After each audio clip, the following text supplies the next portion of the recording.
Three, two, one.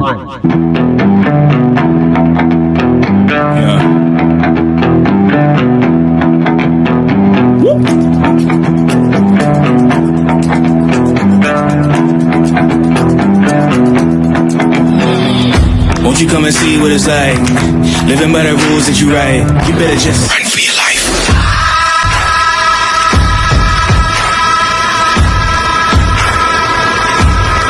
Run for your life.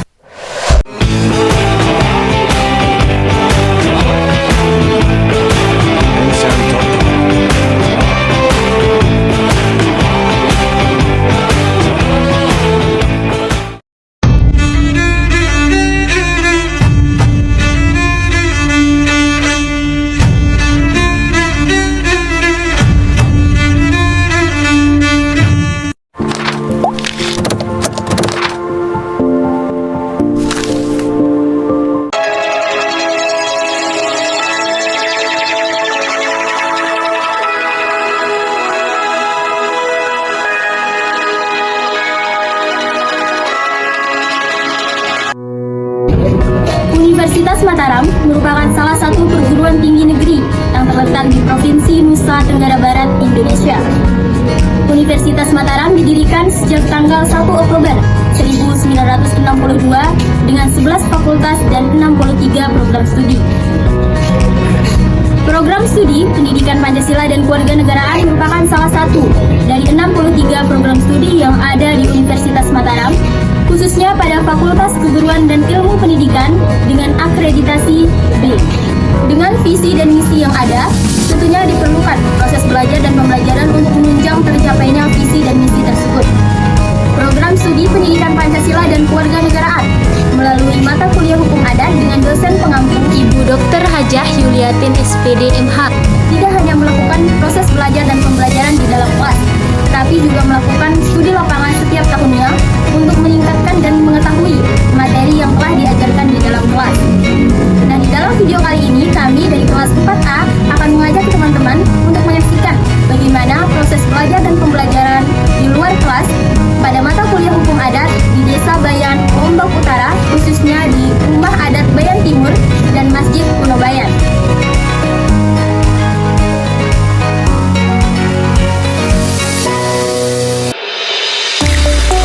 Mata kuliah Hukum Adat merupakan salah satu mata kuliah yang ditempuh oleh mahasiswa semester 4 program studi PPKM Universitas Mataram. Mata kuliah Hukum Adat ini tidak hanya terfokus pada pembelajaran di dalam kelas, akan tetapi melakukan pembelajaran di luar kelas. Pembelajaran di dalam kelas meliputi kegiatan belajar mengajar yang dilakukan antara dosen dan mahasiswa dengan pemberian tugas individu, yakni meringkas materi sesuai dengan RPP yang diberikan oleh pembina mata kuliah dan diskusikan bersama di dalam ruang kelas. Setelah semua materi sudah dibahas, kurang lebih 10 pertemuan, maka berlanjut ke evaluasi sekali dan berlanjut ke studi lapangan. Penasaran bagaimana keseruan studi lapangan kelas 4A? Yuk saksikan keseruannya berikut ini. Assalamualaikum warahmatullahi wabarakatuh. Halo guys. Nah, pada kesempatan kali ini saya dan teman kelas 4A ingin mengajak teman-teman semua untuk melihat bagaimana sih keseruan studi lapangan mata kuliah Hukum Adat yang berlokasi di Desa Bayan, Kabupaten Lombok Utara, Nusa Tenggara Barat. Studi lapangan kali ini teman-teman sangatlah seru, mulai dari persiapan, keberangkatan, perjalanan hingga pulangnya memiliki momen-momen yang indah dan seru banget teman-teman. Persiapan yang kami lakukan 1 minggu sebelumnya dengan pembentukan panitia kelas dan panitia umum mengajarkan mahasiswa untuk bagaimana cara melaksanakan amanah yang diberikan teman-teman. Jadi pantengin terus ya. Persiapan menuju keberangkatan dimulai dengan kedatangan mahasiswa yang berkumpul di depan gedung ART Universitas Mataram pukul 6 WIB. Setelah pukul 6.30, semua mahasiswa di kelas masing-masing mengambil video dokumentasi awal keberangkatan, dilanjutkan dengan doa bersama hingga naik bus.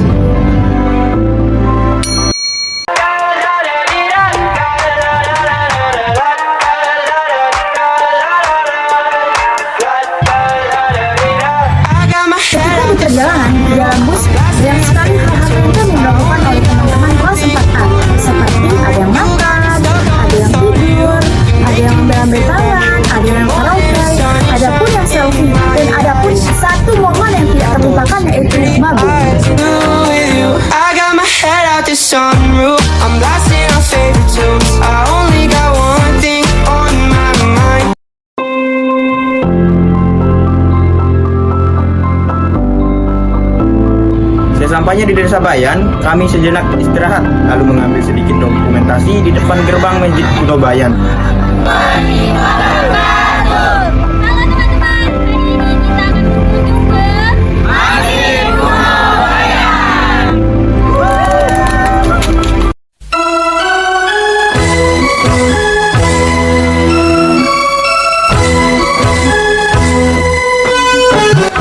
Awal perjalanan studi lapangan kami dimulai dengan mengunjungi rumah adat Bayan Timur.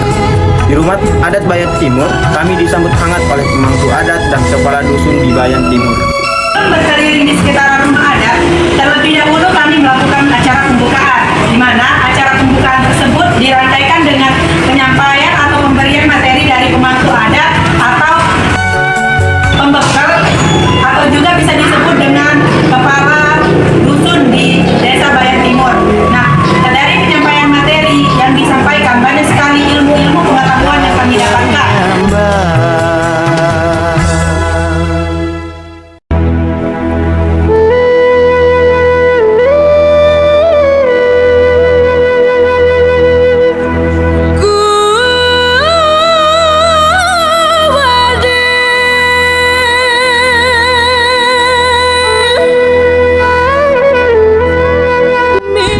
Berbicara mengenai rumah adat Bayan Timur, tentu banyak sekali hal yang menarik yang perlu kita ketahui. Di antaranya, rumah Bayan Timur merupakan tempat masyarakat adat untuk melakukan ritual adat seperti perkawinan dan lainnya bersama pemangku adat. Hal menarik lainnya yakni ciri adat yang masih berlaku di saat ini. Misalnya, penebangan pohon secara sembarangan yang seharusnya tidak boleh dilakukan dengan alasan kecuali untuk memperbaiki beruga atau rumah adat lainnya yang dilakukan musyawarah terlebih dahulu sebelum melaksanakannya. Jarak antara dusun Bayan dengan Masjid Kuno Bayan tidak terlalu jauh, kurang lebih 300 meter. Di Masjid Kuno Bayan kami menerima materi dari Kak Ibah selaku tour guide kami. Berikut penjelasan mengenai Masjid Kuno Bayan. Indonesia is a wonderland.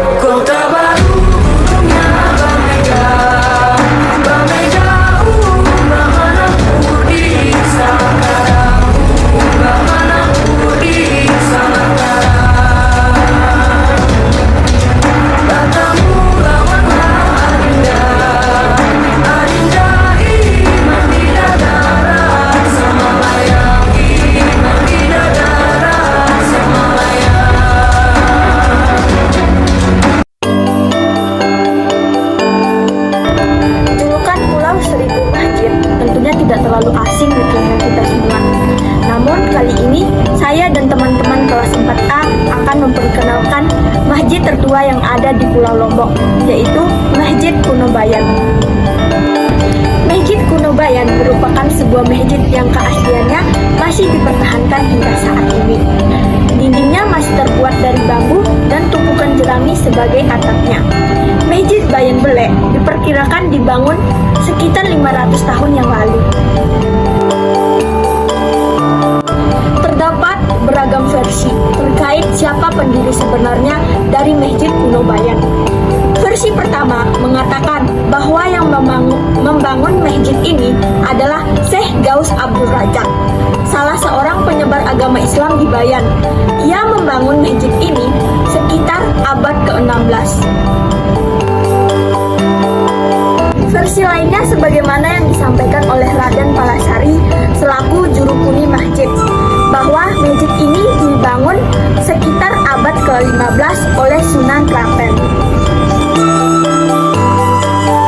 Walaupun dinamakan masjid, akan tetapi Masjid Kuno Bayan tidak digunakan layaknya seperti masjid pada umumnya, di mana Masjid Kuno Bayan hanya digunakan saat merayakan hari-hari besar Islam seperti Maulid Nabi atau bisa disebut dengan Maulid Adat.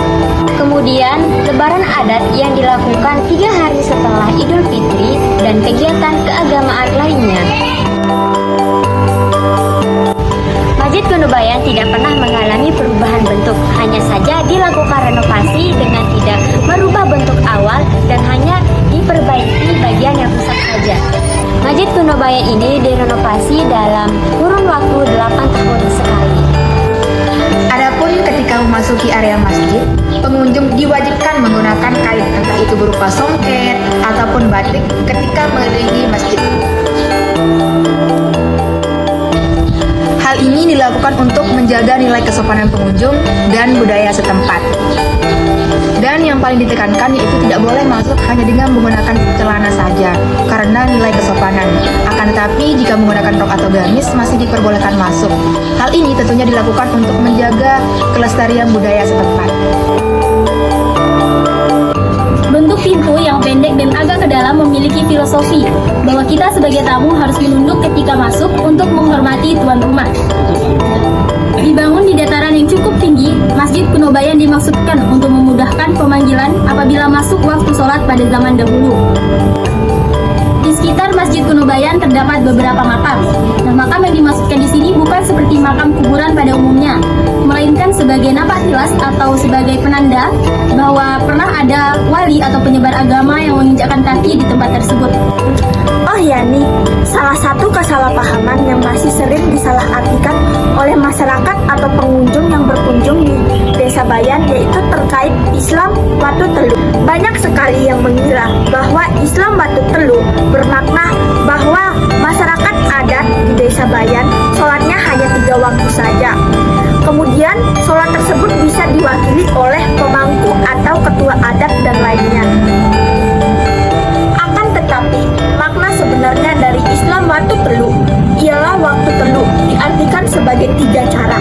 Misalnya, yang pertama seperti tumbuhan yang tumbuh, dan yang kedua seperti unggas yang bertelur dan lain-lain, dan yang ketiga yang melahirkan seperti manusia dan mamalia. Sedangkan waktu telu dilihat dari agama Islam yaitu kita sebagai makhluk ciptaan Allah mempunyai 3 masa saja, yaitu masa lampau, masa sekarang, dan masa depan. Halo teman-teman, sekian ya perjalanan kami di Masjid Kunobayan. Wassalamualaikum warahmatullahi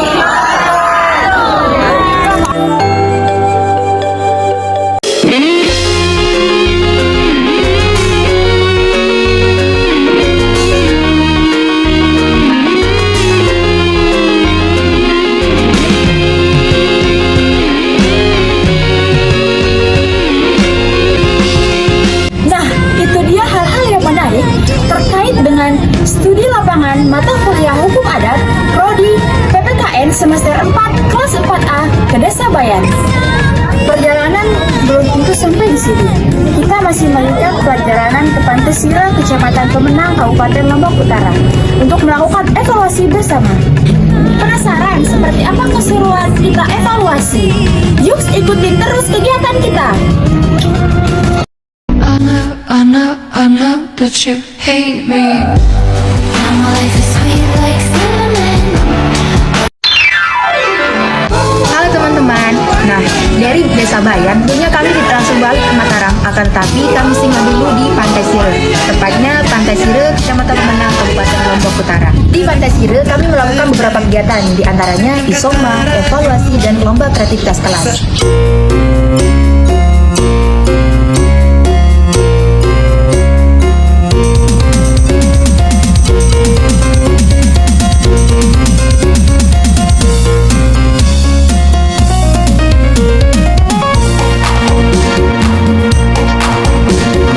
Nah, itu dia rangkaian kegiatan studi tour atau studi lapangan mata kuliah Hukum Adat semester 4 program studi PPKN FKIP Universitas Mataram. Terima kasih telah menyaksikan hingga akhir. Mohon maaf apabila terdapat kekeliruan dan salah kata. Sekian, wassalamualaikum warahmatullahi wabarakatuh.